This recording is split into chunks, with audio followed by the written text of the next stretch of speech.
मथुरा में एक उग्रसेन नाम के राजा रहा करते थे, जिनकी पत्नी का नाम है पवन रेखा। पवन रेखा नाम की पत्नी बड़ी ही सुशील गुणवती इनकी पत्नी है। ये दोनों बड़े ही सुंदर सुचारू रूप से अपने राज्य को चला रहे हैं। एक दिन द्रुमलिक नाम का दैत्य इनकी पत्नी का हरण कर ले गया। उग्रसेन नाम के जो राजा हैं, ये मथुरा के राजा हैं, कंस के पिताजी हैं, लेकिन इनकी पत्नी का हरण कर लिया किसने? द्रुमलिक नाम के दैत्य ने। द्रुमलिक नाम के दैत्य से उत्पन्न है कंस। इसलिए कंस के जो पिताजी हैं ना, उग्रसेन जी तो बड़े धर्मात्मा हैं, लेकिन ये वास्तव में संतान है द्रुमलिक नामक दैत्य की, दानव की संतान है। इसलिए इसका भाव, इसकी विचार, इसका मस्तिष्क, इसका हृदय सारा कुछ दैत्यों की भांति है। आज कंस अपने पिताजी को बंधक बनाकर जेल में डाल देता है और स्वयं मथुरा की गद्दी पर बैठकर राज्य करता है। कंस स्वयं मथुरा की गद्दी पर बैठा है। इसकी एक बहन है जिसका नाम है, ये सगी बहन नहीं है, बोले महाराज चचेरी बहन है, नाम है देवकी। इसने देवकी का विवाह अपने मित्र वसुदेव के साथ बड़े ही धूमधाम से किया और धूमधाम से विवाह करने के बाद, बड़े ही उत्साह से विवाह करने के बाद, अपनी प्यारी बहन को स्वयं रथ में बैठकर विदा कर रहा है। जिस समय अपनी बहन को रथ में बिठाकर ये विदा कर रहा है, महाराज श्री वेद व्यास जी वर्णन करते हैं, इतना प्रेम करता है अपनी बहन से, इतना प्रेम करता है कि इसने श्रीमद् भागवत महापुराण में इसके दिए हुए दहेज तक का वर्णन है। इतना दहेज इसने दिया अपनी बहन को। जिस समय अपनी बहन को ये रथ में बिठाकर विदा कर रहा था, उसी समय आकाशवाणी होती है, कंस अस्यास्तु अष्टमो गर्भा। आकाशवाणी हुई, एकदम से आकाश मार्ग से, आकाश मंडल से देवताओं की आवाज आई, ध्वनि सुनाई दी, अष्टमो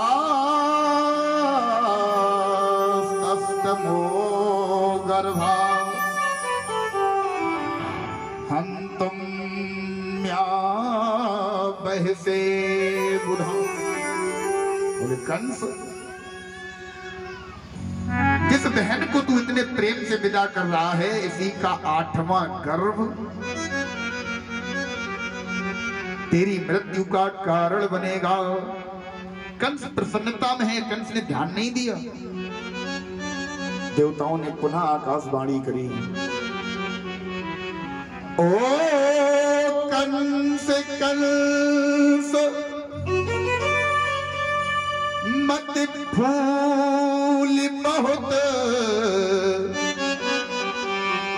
तो फूल जल्द मुरझाएगा। इसका ही अष्टमो लाल एक दिन तुझको मार गिराएगा। ओ कंस, हृदय में अत्यधिक प्रसन्नता मत कर। जिस बहन को तू इतने प्रेम से विदा कर रहा है, इसी बहन का, इसी स्त्री का 8वां गर्भ तुझे एक दिन मार कर गिराएगा। इसी स्त्री के 8वें गर्भ के द्वारा तेरी मृत्यु होगी। जैसे ही कंस ने सुना, महाराज क्रोध आ गया। बोला चाहे बहन हो, जब मैंने अपने पिता को नहीं छोड़ा, ये तो फिर भी चचेरी बहन है। भगनी हंतु मारथम कैसे चकचे ग्रहीत। आज अपनी बहन को मारने के लिए तुरंत ये रथ पर दौड़कर चढ़ गया। रथ पर दौड़कर घोड़े को हाँकने के स्थान पर बैठा था, बहन अंदर डोले में बैठी थी, रथ पर बैठी थी। दौड़ कर गया, बहन के केसों को पकड़ा, भगनी हंतुमारथम केसे चकचे ग्रही। हाथ में केसों को पकड़ लिया, बालों को पकड़ लिया और खींचता हुआ नीचे लेकर आया। जैसे ही खींचता हुआ नीचे लेकर आया, एक हाथ से खड़ग निकाली, तलवार निकाली, मारना चाहा। पास में खड़े हैं बसुदेव जी। बसुदेव जी तुरंत बसुदेव जी ने हाथ पकड़ लिया, बोले भैया भैया न मारो इसे तुम,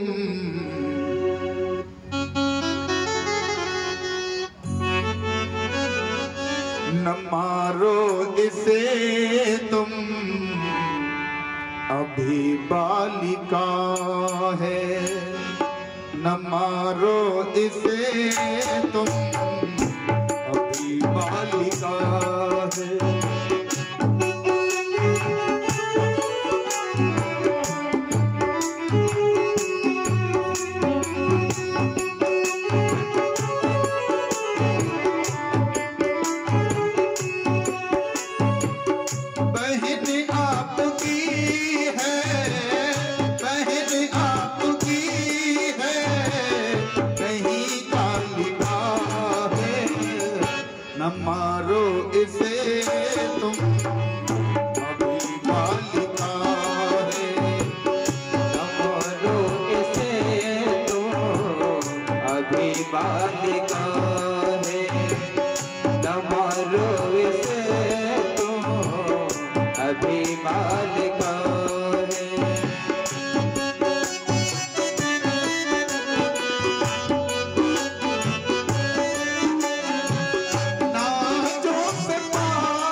आज बसुदेव जी हाथ जोड़कर कंस भैया के सामने आ गए। बोले भैया कंस, ये तुम्हारी बहन है,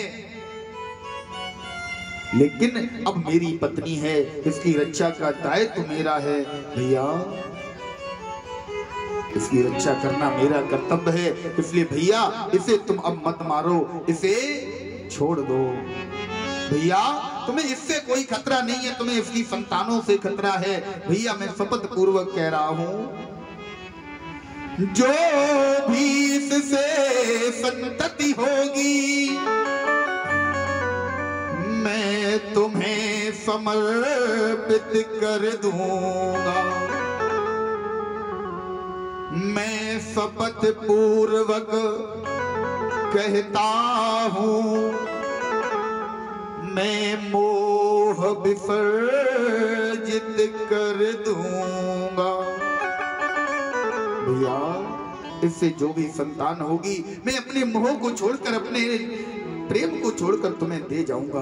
आज कंस को बहन पर दया आ गई, बहन को ले जाकर काल कोठरी में बंद कर दिया। उचित समय के आने पर, उचित समय के प्रभाव पर, जिस दिन पहला संतान हुई, पहली संतान हुई, पहले बालक ने जन्म लिया, अपने वचन के अनुसार आज वसुदेव जी उस बालक को ले जाकर कंस के सामने जैसे ही पहुंचे, कंस ने मारना चाहा। उस बालक की भोली मुस्कान को देखकर कंस ने लौटा दिया। बोले भैया वसुदेव जी, इस बालक से हमें कोई खतरा नहीं है, हमें तो 8वें बालक से खतरा, ले जाओ इसे।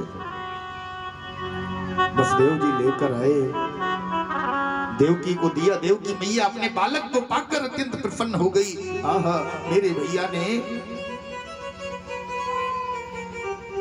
मेरे बालक को जीवन दान दे दिया। अब मैं भी 8 बालकों के होते हुए निपूती नहीं बनूंगी, मेरा भी पुत्र होगा। आज देवकी मैया अपने नवजात बालक को गोद में बिठाकर दुग्ध पान करा रही है। उसी समय नारद जी ने कंस को प्रेरणा दे दी। बोले, कंस, ये देवताओं की चाल भी हो सकती है। जिस बालक को तुमने पहला बालक छोड़कर समझकर छोड़ दिया, हो सकता है ये बालक 8वां हो। देवता घुमाकर बालकों को प्रदर्शित कर दें। इसलिए कंस की बुद्धि घूमी। कंस दौड़कर भागकर पहुंचा वहीं देवकी मैया के पास कारागार में, जहां देवकी मैया अपने बालक को दुग्ध पान करा रही है।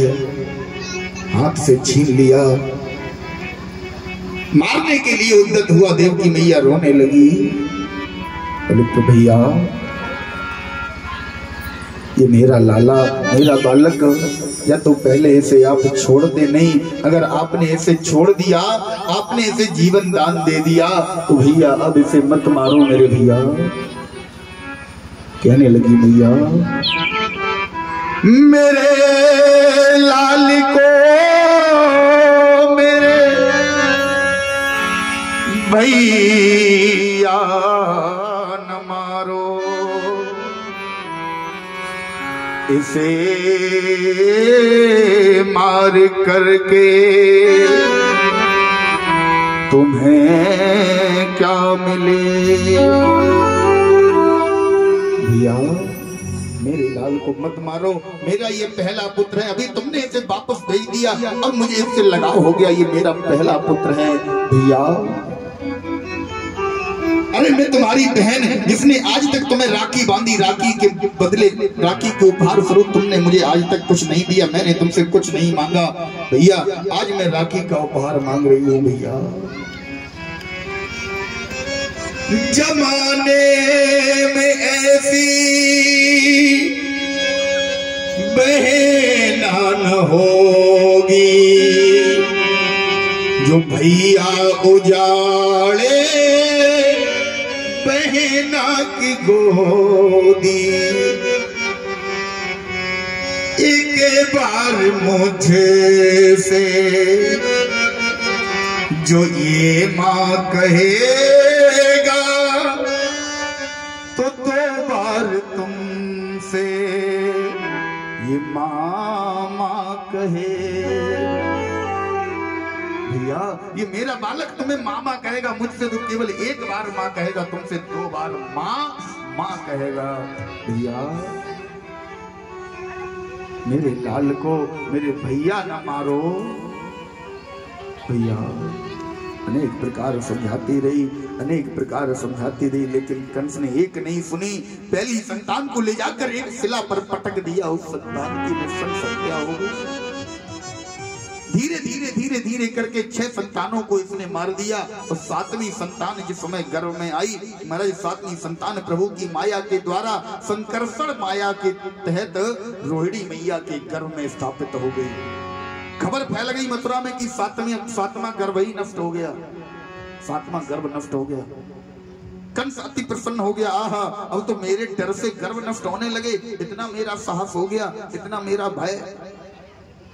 और जिस समय 8वीं संतान के रूप में प्रभु गर्भ में आए, आज कंस ने महाराज पहरेदारी बढ़ा दी, चौकसी बढ़ा दी।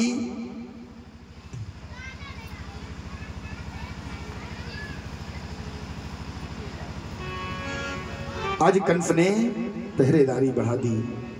और जैसे ही पहरेदारी बढ़ाई, उचित समय आया कौन सा?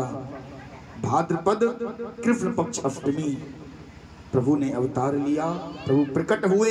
मैया के कहने पर प्रभु ने बाल स्वरूप धारण किया। बाल स्वरूप धारण करने के बाद मैया को लाला ने सारी बात समझाई। और बसदेव जी लाला के कहने से आज अपनी टोकरी में लाला को रखकर बसदेव जी जा रहे हैं।